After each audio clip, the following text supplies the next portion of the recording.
It's your boy Blac Elvis, and I'm chilling with YouKnowIGotSoul.com. Peace. Tell me, I know you've done a lot of work with Polow da Don throughout the years. How did you originally link up with Polo? Oh, man, what was this? This was back in 2003. Actually, one of the engineers, man, just invited me. He invited me to the studio because he needed a keyboard player, and I went up there, played some keys for him on a couple beats, and the next day I was in LA. Oh, wow, cool. And then one of the first songs that you did with him is Promise by Ciara. Can you just talk to me about how that song was created? Man, Promise was created, it was like 7 o'clock in the morning, everybody was sleepy, we was about to leave the studio, we was in LA, and, I had these chords, and, I woke Polo up, I was like, yo, you got to listen to this, man, and he heard it, and he started putting some drums to it. Then I started doing the lead line, and like 2 hours later, we was on the phone with Ciara with no words or nothing. We was like, "Yo, we got your first single." Mind you, this was just a beat, no words or nothing, but we knew we had our first single. Wow. We called it like that morning. Yeah. Yeah. Wow. And a lot of people have said that song, really reminds them of Prince. But for me, it really reminds me of Jodeci. So what was the approach for that track? It definitely had a Josie feel, but then we took it back even further with, Roger Troutman with the vocaler, the whole nine, so we wanted that Prince feel, that whole Roger Troutman thing, a fuse between the two. I'm a super old school head, buff, so I do a lot of, funk music and blues and stuff like that, so a lot of my influences come from that. Okay, cool. And then not too long ago, you and Harold Lilly, came together to form a production team, along with a record label. How did you guys originally link up, and what made you guys decide to work together? Well, we met once in LA at a studio. I was working on Brandy, and he came in. We met. We really didn't work then, but we kind of, exchanged phone numbers, and I flew back to Atlanta, and we decided to work. And that week when we worked, like out of that batch of records that we did, we got like 2 placements. So every time we would work together, we would, get placements on, we would sell records. So we was like, yo, this is crazy. So after working together for at least, about 6 months, almost to a year, we did Ego. Yeah. And and that was history. We was like, yo, we need to do this full time, and that's when we started the music group. Yeah, and of course, Ego, that got you a Grammy, so can you kind of take me back to that moment when you found out you won a Grammy? Well, you know what, I actually didn't know. People was calling me and was like, yo, congratulations on your nomination. And I was like, nominated for what? And it was like, oh, you nominated for a Grammy. I was like, for real? So I didn't even know. And of course I didn't know we was going to win, so when we won, I was just like, oh my God. Like, it was, I was ecstatic then, and everybody was calling, and it was just overwhelming, man. I was really, really thankful and appreciative. Yeah, definitely. And can you kind of take me through the creative process with yourself and Harold in the studio? Like, how does a song become a song for you guys? Honestly, man, I sit at the piano, and he sit down beside me, and we start from scratch. It's me playing some chords, some ideas. And that's pretty much it. And he's humming melodies, and we do it old school. Yeah. I sit down at the piano and create, and he'll just sit down and write, get the microphone out in the room, and just be humming ideas, and eventually it hit us. Yeah. And of course, with a Grammy award and everything, and you've been in the industry for a while now, have you become more selective with who you want to work with, or are you open to everyone? I'm trying to keep an open mind because there's a lot of new artists, and there's a lot of different talent that's coming through our door. So I try to keep an open mind and say, music has to evolve. So once that music evolves, I just want to be a part of that. So I can't, with the young kid, bringing a new element to the music business. I don't want to be like, no, I don't want that. Yeah.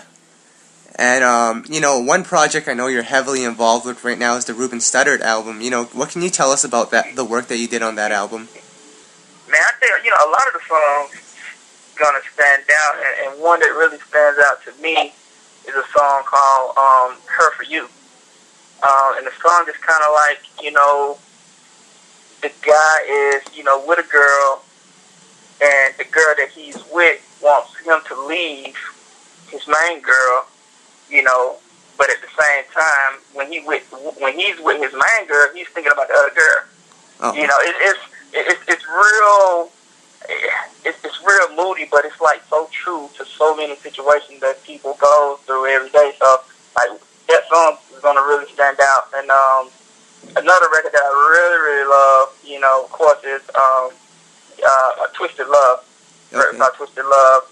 And, you know, all of them are special to me, man. I can't really put one, you know, before the other, you know, because they all my babies. So, yeah. You know, and also it's the Michelle record. That's amazing. Yeah. You know, we was blessed to have her on the album. So, you know, there's a couple jewels on the album that, you know, I think people gonna really love. Okay, cool. And, you know, I wanted to ask you about a couple of the songs that you've done throughout the years. If you could, just give me the creation behind it or anything you remember from the studio session. First one is LaToya Luckett's I Need a You. Yeah, I Need a You. Yeah, that record was special. And you know what? That was on one of our first trip when me and Harold kind of really just started working. It was just, you know, a great record. And we was in LA, I believe, and you know, I reached out. Her A&R reached out to me. And I was like, yo, I got one for LaToya, and you know, he sent it right over. She loved it, and you know, the rest was history. Okay, cool. And then the last one that I have for you is Genuine and Brandy's Bridge to Love. Now that record right there was special. That process. Okay. it had to be 20 degrees. I'm in St. Louis, and I was supposed to be working with Adonis. You know, he's another writer, and but he couldn't make it. So, you know, I go to the bathroom and I prayed, man, because I was like, yo, Lord, what I'm gonna do? You know, I don't even have a writer. Yep. And I'm out here in St. Louis, you know, and he's expecting a record. So I go in the bathroom, I pray, you know, I come back out, and I call Adonis, and he's like, oh, you know, I can't come out, but you know what? Let's Skype. Okay. So that was my first time Skyping doing a record. So that record was done over the internet. Oh, wow. You know what I mean? Yeah. Yeah, I did the beat, I Skyped it, he demoed it and Skyped it back. Genuine learned it and cut it, and we was like, yo, we need somebody on this. So, you know, I had been working with Brandy, so put a phone call out to her, and, you know, she was, you know, grateful. We was grateful enough to have her, you know, on that song. And that's one of my favorite songs, actually, man. Like, oh my God, like that's one of my all-time favorites. Yeah, definitely, man. And you know, who are you currently working with right now? Man, everybody now. We are working with Michelle, a bunch of new artists, Artist B. Smith. We're about to start on Jennifer Hudson, you know, and of course Beyonce, and Usher. So just, you know, an array of everything. There's so many new artists right now that's coming out. So we're just trying to catch that wave. Yeah, definitely. And when you're working with all these different artists, because, you know, they all have their different styles, how do you kind of like choose one song for one artist and then give another song to the other? Well, it just depends on the feel. A lot of times we just go in and create, you know. And a lot of times it just, you know, it comes out like, yo, this might be dope for her, or this might be dope for him. A lot of times we sit in the studio and just, you know, play records all night. And sometimes when they hit us, he's like, yo, this is it right here. You know what I mean? So we never just really, you know, sometimes we go in and be specific for, you know, a person. But a lot of times it just be records we've done, you know, over a course of time. Okay. Cool. You know, we just believe in going in and just doing great songs and great records and great music. And, you know, and the songs will find a place, they'll find a home. So we never worry about, you know, where this record is going or anything like that. Okay, cool. Now, I wanted to ask you this because, even though you've been credited on a lot of the hits that you've co-produced with Polow da Don throughout the years, a lot of times I find, just general music listeners, because Polo is, who he is, a lot of times music fans just easily associate that song by saying it was produced by Polo rather than it was produced by Polo and Elvis.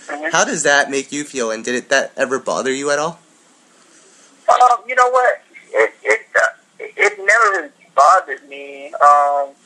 It was, I guess it was a matter of getting, the correct credit, and some would say just paying my dues.